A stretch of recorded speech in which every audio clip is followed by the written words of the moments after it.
Hello and welcome back to another episode. Today we're going to touch on Andor, talk about Rings of Power, and also talk about House of the Dragon.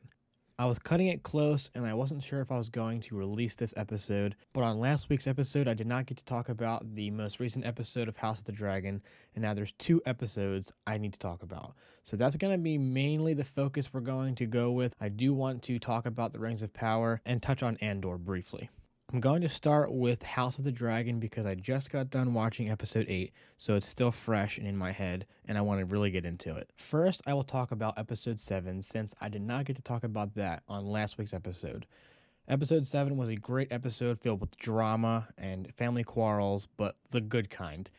I'll admit, the beginning of this show, the first half, was extremely boring to me. It was very slow, and I've mentioned this in past episodes that they really just stuck to the Targaryens bickering amongst themselves, but this was one of the most entertaining family fight this show has shown so far. Episode 7 picked up where episode 6 left off, where Daemon's wife walked up to her dragon and ordered the dragon to set her on fire and kill her. The Targaryens and the Valyrians are all together for this wife's funeral, and they remain together for the rest of this episode. Now, when she passed away, this left her dragon riderless. The natural thought is that one of the daughters of hers would take ownership of this dragon, but Aegon, the king's son, has a different thought in mind. He, at this point, does not have his own dragon, so he goes to find this dragon and finally claim something of his own. So he goes, he tries to talk to the dragon, and officially he ends up riding the dragon and claiming it and dominates it, and it becomes his dragon. Daemon's daughters and Rhaenyra's sons come to confront Aegon, and they have a fight inside the cave, and it is a crazy brawl between these kids. I mean, they're just kids. They're probably like early teens, late teens, and it was crazy. Obviously, the reason that they confronted Aegon is because the dragon was supposed to be passed on to one of the daughters, one of the princesses. But of course, Aegon decided he was going to take matters in his own hands and claim the dragon for himself.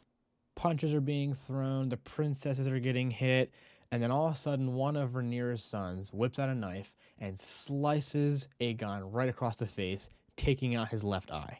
As a result of this brawl, the entire family is awoken, and it looks like a war is about to be waged. This is the first point in this entire show that the queen looks like she is out for blood. She's going to do anything she can to take off Rhaenyra's head and her son's head, and it is perfect. I've been waiting for this to happen. She's been very quiet, very to herself, very, yes, my lord, yes, my king. And now she's showing her true colors and what her real thoughts are. Because you can see in her face this whole show that she's just keeping quiet. She has things she wants to say and wants to do, and this is where it comes out. She is going absolutely insane. She sees her son is now one eye down. He has his face gouged open, and she wants an eye for an eye. She is demanding that one of Rhaenyra's sons gives up his eye and has it taken from his head. When she realizes that the king was not going to do anything about it and was going to push everything under the carpet, she turns to that knight Christian and says, "Take the eye from me." Not in so many words, but basically she was saying, go to this kid, take out his eye, and bring it to me. Eye for an eye. And the knight said, "That is not part of my duties." The queen then takes matters into her own hands, grabs a knife out of a sheath from one of the knights standing next to her, and she charges the son, and Rhaenyra stops her. And they are then both locked into each other, pushing against each other while Rhaenyra pushes her away, and the queen is pushing further and further in. And then eventually she accidentally slices the arm of Rhaenyra and just drops the knife. And everyone in that room, there are handmaidens, there are knights, there's the entire family.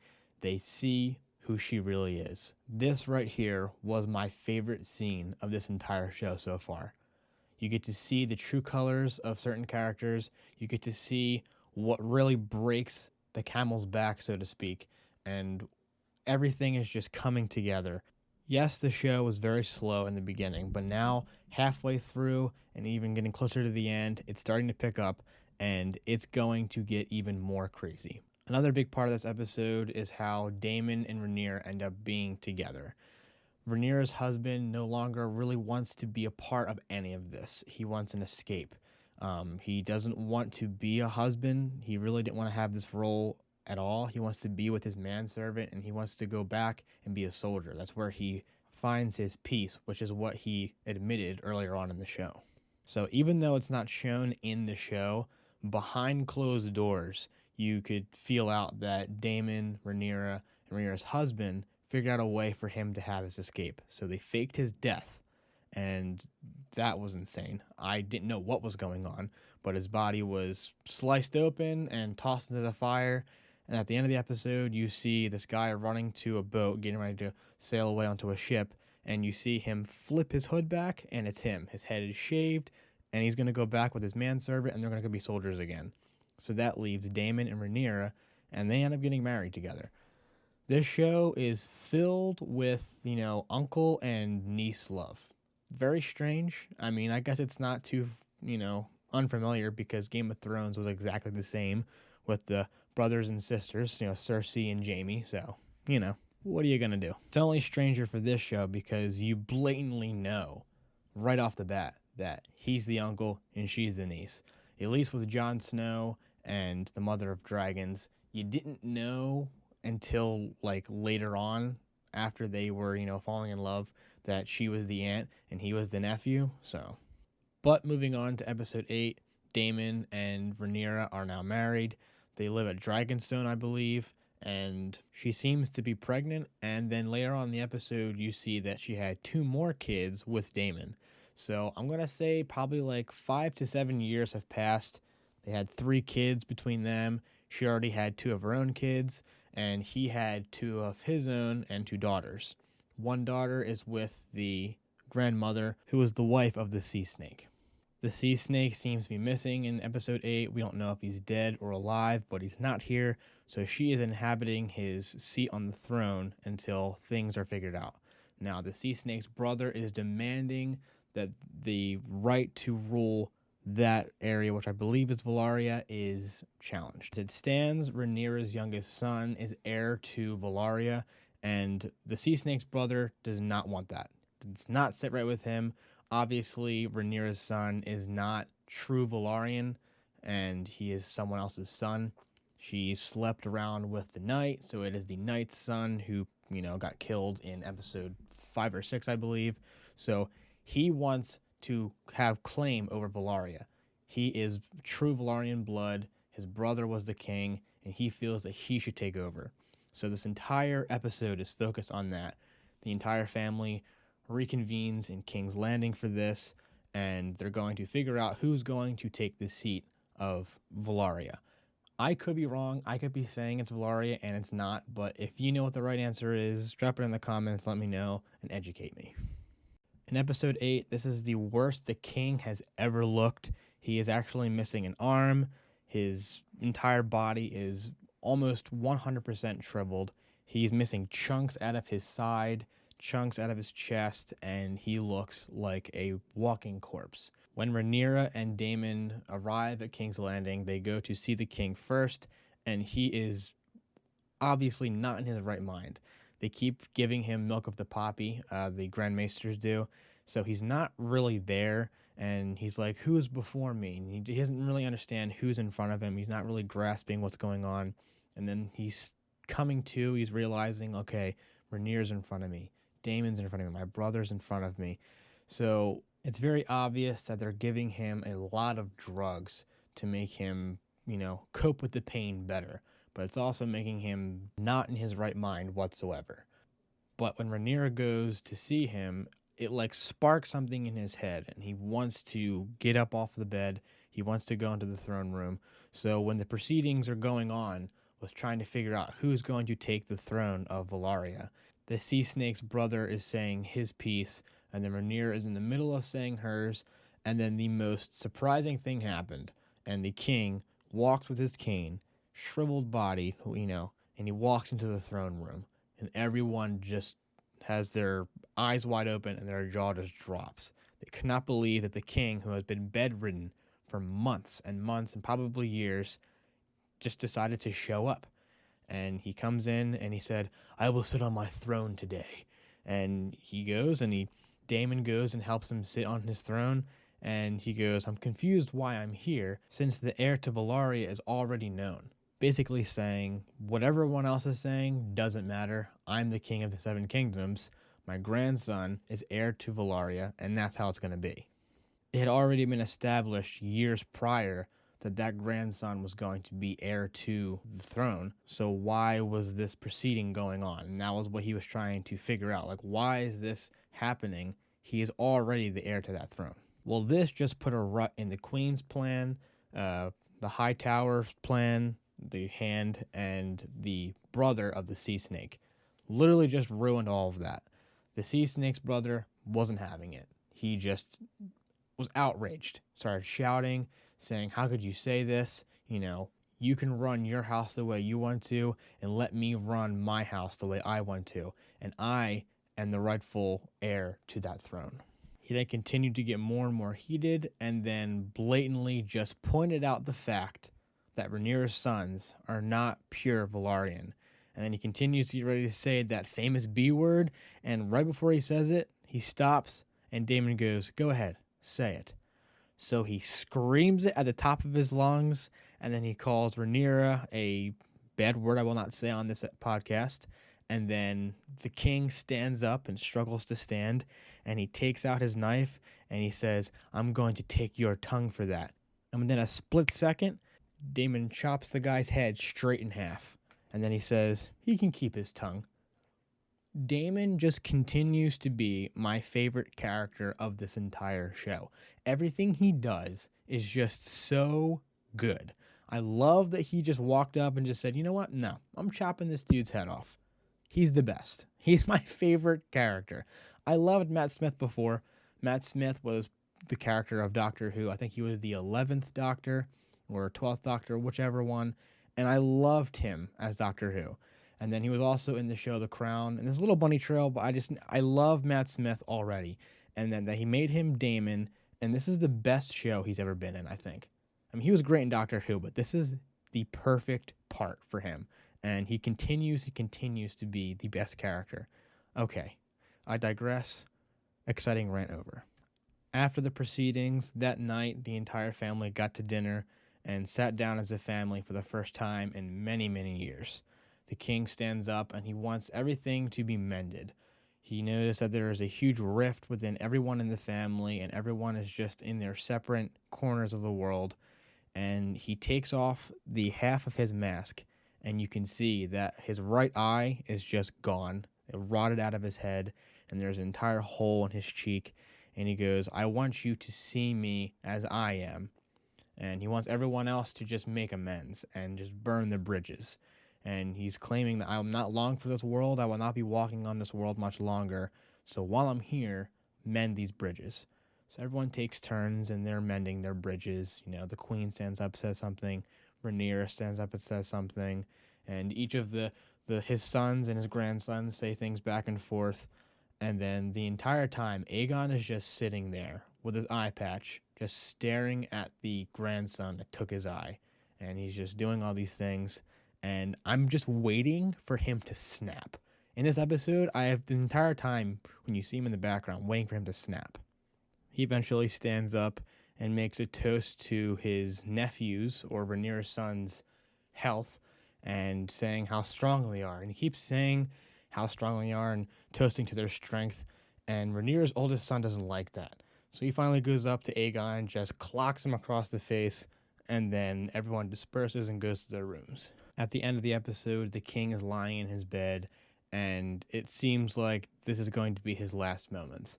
He's really fighting for strength, fighting for breath, and the queen comes and sits next to him and gives him what seems to be milk of the poppy to relax him. And he is, if I'm correct, is claiming that Aegon's dream is correct. Now, the name Aegon is used so many times within the show, in Game of Thrones, and the Targaryens use that name and over again. So I don't know what Aegon he was talking about, but he said Aegon's dream was right. And the prince that is promised is going to be from the north. It is going to be Aegon. So the queen instantly thinks that it's going to be her son. But I believe that he is talking about a dream that happened from another Aegon that is foreseeing the future for Jon Snow. Because as we know, Jon Snow's name ends up being Aegon as well, and he is supposed to be Prince, the prince that is promised, and he was supposed to be king. Everyone wanted him to be king. So I don't know if he's talking about Jon Snow in a very, very far future, or if he's actually talking about his son, Aegon, that's in this show. So the next 2 episodes that are coming up are going to be so wild. It's going to be bringing about the probably death of Rhaenyra, because Aegon, as it was told in Game of Thrones, when Joffrey retells the story of what happened to the Targaryens, Aegon, the one with the eye patch, ends up killing Rhaenyra with his dragon and taking the throne for himself. If this is what happens within the last 2 episodes, then that will end this season's story of all of these Targaryens. So that will be the end of Daemon's story, of Rhaenyra's story, of Aegon's story. So I'm going to say that when they have the second season, which I'm most likely sure they're going to have one, is that it's going to take place maybe really far into the future and then maybe lead up to the rebellion right before Game of Thrones. I'm not sure. I don't know how many seasons they have planned for this show. I don't know how far they're willing to go and they want to go. And maybe the second season will start with Aegon being king. That would be a good story to start with. That concludes House of the Dragon part of this episode. I'm so happy with this show. I'm glad that it started to pick up. And even though it took halfway through, I still enjoyed the first half. It was just a little slower. But things started to pick up in the second half, and it is such a good show. Thoroughly enjoying it. But now on to the Rings of Power. This last week's episode took place right after the creation of Mordor and the explosion of the Mount Doom. Everything is just completely red when the opening scene starts. Everything is dust and just soot and ash, and Mordor is now created. It is Mordor. The knights are trying to regroup and find people who are still living. Galadriel and Theo are walking around trying to find their way back to the Númenóreans, and things are just very hazy. It's just very dark, dreary, and death. While this is happening, the stranger is still with the Hardfoots, and they end up coming to their grove, as they call it, and it is completely just black and dead. So the stranger goes up to one of the dead trees, and he puts his hand on it, and they're thinking, oh, he's going to bring it back to life. And it doesn't look like he's going to, but then the stranger ends up breaking this tree in half, and it falls on top of some of the Hardfoots, and I think he realizes that he's probably becoming a danger to them, and he doesn't want to endanger them. He likes them, and this is what leads me to believe that maybe the stranger is, in fact, Gandalf. I know that everyone has been saying this is Gandalf. I have been on the fence. I've been back and forth with it, but I think he is Gandalf, and the reason why is because he loves these Hardfoots, and the Hardfoots are hobbits, so he has an attraction to them. He loves them. He keeps calling them friends. Now, one of my friends that I hang out with on a regular basis said that maybe he creates the Shire, because in this episode, he does bring back to life this tree and all of their dead land they had there. So I'm wondering if he, in fact, creates the Shire. And the reason why he has to travel so far to get to the Shire is because he pushed it so far away from everything in danger, because he has such love for the hobbits. Like I said, this is my friend's theory, and I actually really like it. I like the idea that Gandalf created this safe haven for the hobbits that he comes to love, and I'm thinking the stranger could be Gandalf, but we'll see. And of course, the third story that's going on during all of this is Elrond and Durin. As we saw, Elrond is seeking for Mithril to save the light of his people, and the King Durin, that is the main Durin, is saying no to his son. He does not want them to go down into the Mithril. He doesn't want to compromise the integrity of the cave and make Moria, or wherever they're living, collapse. The Durin that is friends with Elrond breaks the news to Elrond and explains that it's not going to happen. They're not going to be able to go down and to retrieve the Mithril. But then he has this Mithril shard that Elrond gave back to him, and he throws it to the decaying leaf that came from Elrond's land, and the leaf heals itself and becomes deteriorated and black to a fresh new piece of a leaf. And he yells Elrond's name, calls him back, and they sneak down into the cave, just the two of them, and they start hacking away into this cave wall down in the depths of Moria.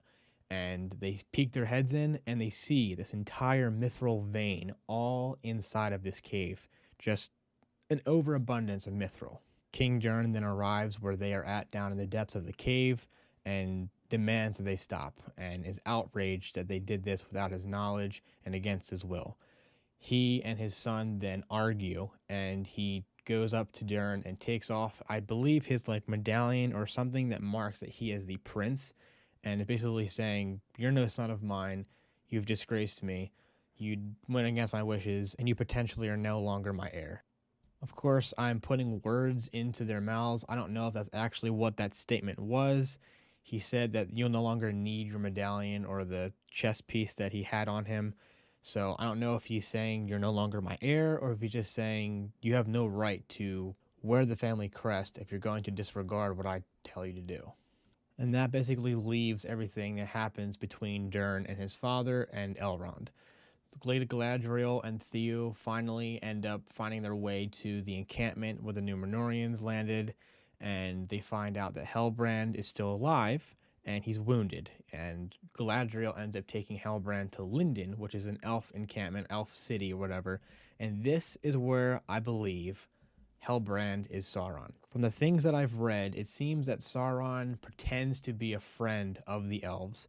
I don't know if it's in an elf shape, if we're in a human shape or human form, but he does become friends with the elves and then turns around and betrays them. And Lady Galadriel befriends Sauron. I don't know what name Sauron uses when he goes to Lindon or when he goes to be friends with the elves, and it could be Helbrand. Maybe Helbrand is a name that Amazon just made up for the show to be Sauron's secret name, but I'm convinced that Helbrand is going to be Sauron. And if he's not going to be Sauron, then I have no idea who's going to be. People are still saying that it could be Adar, that Sauron is pretending to be this weak elf figure to deceive everyone, and then he's going to show up and be like, you know what? I am Sauron, tricked y'all, ha ha ha. One interesting thing that came out is that when Galadriel and Theo were heading back to the encampment, they took rest at night, and Lady Galadriel is talking to Theo about people that she has lost, and she mentions that she lost her brother, and that she also lost her husband, and she names him as Celeborn. Now, obviously, we know that Celeborn is not dead, because Lord Celeborn is in the Fellowship of the Ring, and he is in Lothlorien with Lady Galadriel. So he must be just missing at this point.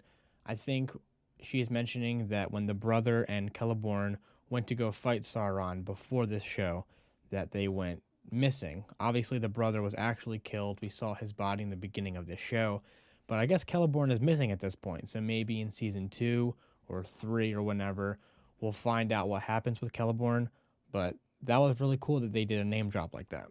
But the last and largest thing that came out of this episode was indeed, in fact, the Balrog.